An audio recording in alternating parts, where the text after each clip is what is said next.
Hello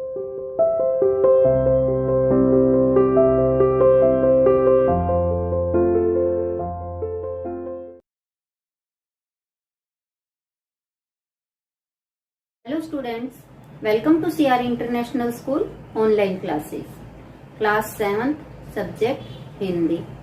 आज बेटा हम अपनी हिंदी की क्लास में अपने जो 10 चैप्टर के जो हमने क्वेश्चन आंसर शुरू कर रखे हैं लिखने के लिए, उसी को आज हम कंटिन्यू करते हैं।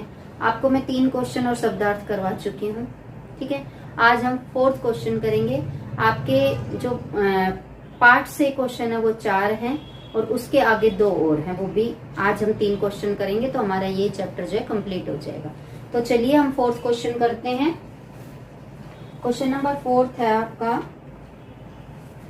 क्वेश्चन मैं कंप्लीट नहीं लिख रही हूँ बेटा, ठीक है। याशुकी चांद, अभी मैं आपको क्वेश्चन पढ़ के बताऊंगी क्या है क्वेश्चन।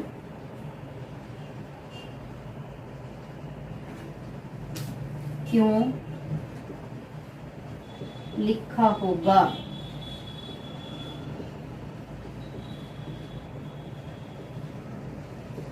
क्वेश्चन है बेटा आपका। क्वेश्चन क्या है देखिए। याशुकी चांद के लिए पेड़ पर चढ़ने का यह डैश अंतिम मौका था।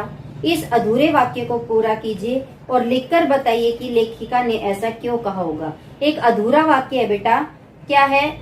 याशुकी चांद के लिए पेड़ पर चढ़ने का यह, फिर डैश दिया हुआ है, अंतिम मौका था। यह पहला और अंतिम मौका था, क्योंकि बेटा वो अपंग था, वो पहली बार पेड़ पर चढ़ रहा था और यही पहली बार उसका पेड़ पर चढ़ना आखिरी बार था, ठीक है।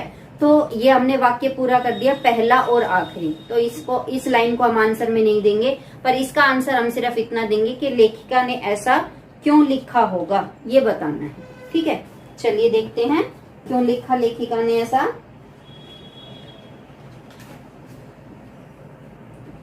याशुकी चांद एक अपंग बालक था।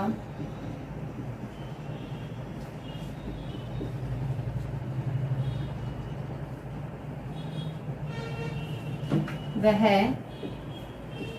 पेड़ पर चढ़ने के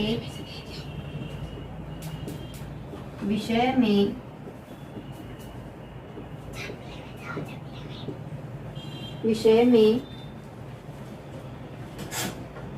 हमेशा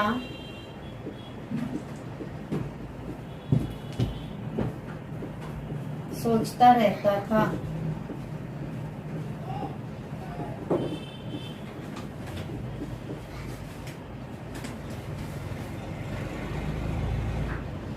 पर चढ़ नहीं पाता था, परंतु चढ़ नहीं पाता था।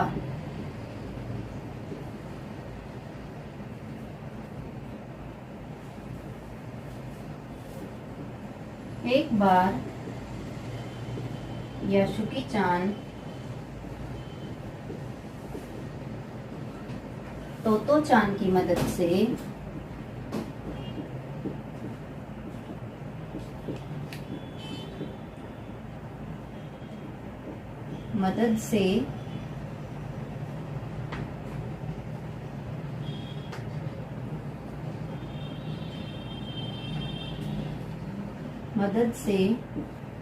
पेड़ पर चढ़ने में सफल हो गया।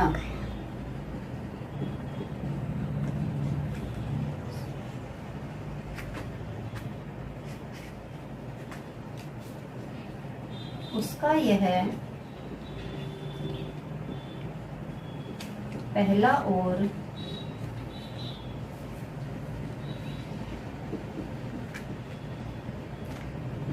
अंतिम मौका था।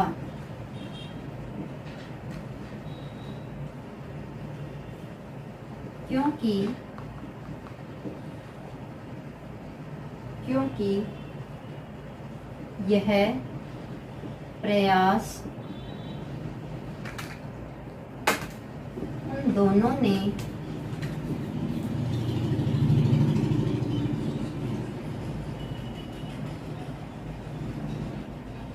चोरी छिपे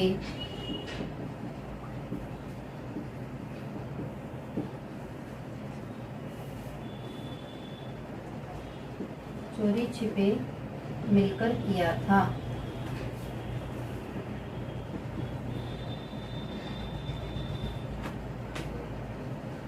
यदि किसी और को इस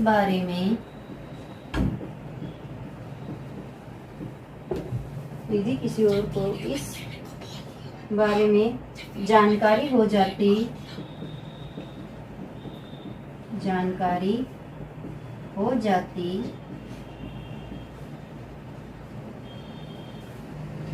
तो उन्हें अवश्य डांट पड़ सकती थी। देखो बेटा, क्वेश्चन इतने ही थे आपके। जो ये पार्ट से आगे क्वेश्चन है ये बेटा बेसिक सोच पे डिपेंड है। ये मतलब कि आप क्या करना चाहते हो, इस तरह से है। आप क्या कर सकते हो, क्या करना चाहते हो, तो ये आपकी ही जो आप सोचते हो वो इसमें आंसर देना है। तो मैं आपको ये ओरली ही जब आपके स्कूल ओपन होंगे तब आपसे ये पूछूंगी। तो अभी हम क्या करते हैं, इस चैप्टर की भाषा की बात, पेज नंबर है आपका 82 पे 2 क्वेश्चन दिए हुए हैं। देखिए, एक द्विशाखा शब्द द्वि और शाखा के योग से बना है। ये देखिए बेटा, ये शब्द है द्विशाखा। तो आपने इसमें 2 शब्द आपको दिखाई दे रहे हैं, कौन कौन से, द्वि और शाखा। 2 शब्दों से मिलकर बना है ये, ठीक है। द्वि का अर्थ होता है 2 और शाखा का अर्थ होता है डाल। इसका अर्थ क्या है, 2, और इसका अर्थ डाल, ठीक है। आगे क्या बताया है, द्विशाखा पेड़ के तने का वह भाग है जहां से 2 मोटी मोटी डालियां एक साथ निकलती हैं। अब यहाँ पर क्या है, ये क्या दिखाया है, देखो बेटा, ये पेड़ है, ठीक है। तो यहां से एक ये डाल निकल गई, यहां से इधर से निकल गई, ये आपका ऐसे पेड़ है, ठीक है। तो अब यहाँ से एक डाल इधर चलेगी, एक इधर चलेगी, तो ये क्या हो गई, ये इसको हम क्या बोलेंगे, द्विशाखा, यहाँ से, ठीक है। ये है द्विशाखा। द्वि की भांति आप त्रि से बनने वाले शब्द त्रिकोण जानते हो। जैसे ये द्वि लिखा हुआ है, ऐसे ही हम अगर एक और शब्द दिया है इन्होंने, त्रिकोण, ठीक है।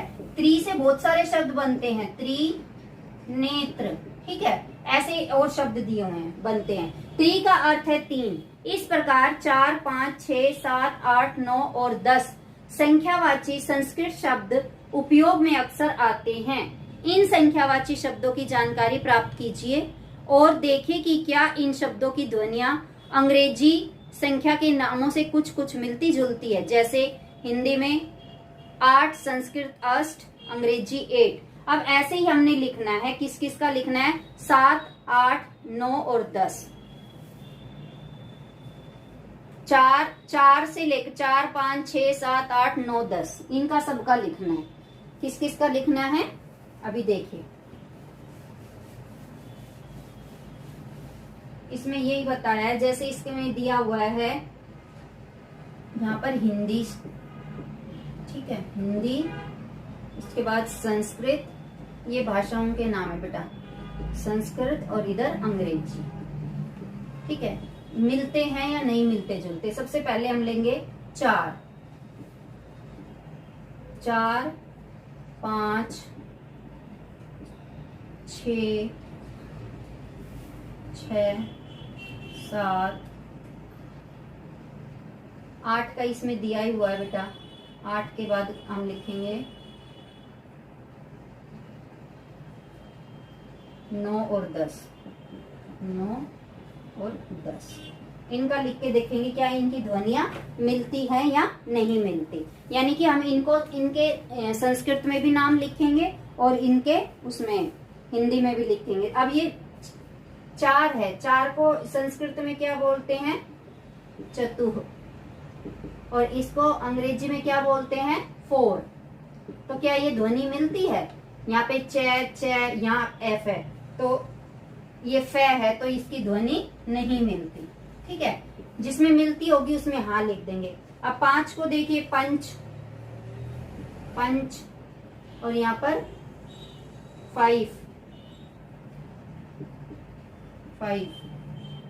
इसकी भी नहीं मिलती, ध्वनि नहीं मिलती। 6 का क्या लिखते हैं हम? षट, यहाँ पर 6, ये मिलती है ध्वनि 6 की? नहीं मिलती। पहला अक्षर देख रहे हैं बेटा, मिलता है सप, इसका हो जाएगा 7 का सप्त, और यहाँ 7, ये मिलती है। 7 की मिलती है ना बेटा। देखो स है, तो यहाँ पर हम क्या लिख देंगे? हाँ लिख देंगे। ठीक है, 9 का नो, ये हो जाएगा 9, और यहाँ पर 9, इसकी भी मिलती है ना। अब 10 का हो जाएगा यहाँ 10, और यहाँ हो जाएगा 10, इसकी भी नहीं मिलती। ये बताना था बेटा। ये हिंदी के गिनती का पहला मतलब गिनती है ये संस्कृत में, और इनका ध्वनि देखनी है किसकी मिलती है किसकी नहीं मिलती। ठीक है, क्वेश्चन नंबर 2 में क्या है देखिए, इसी का क्वेश्चन 2 है कि पाठ में ठिठियाकर हंसने लगी, पीछे से धकियाने लगी जैसे वाक्य आए हैं। ठिठियाकर हंसने के मतलब का आप अवश्य अनुमान लगा सकते हैं। ठी हंसना या ठहाका मारकर हंसना बोलचाल में प्रयोग होता है। इनमें हंसने की ध्वनि के एक खास अंदाज को हंसी का विशेषण बना दिया गया है। साथ ही ठिठियाना और धकियाना शब्द में आना प्रत्यय प्रयोग हुआ है। इस प्रत्यय से फिल्माना शब्द भी बन जाता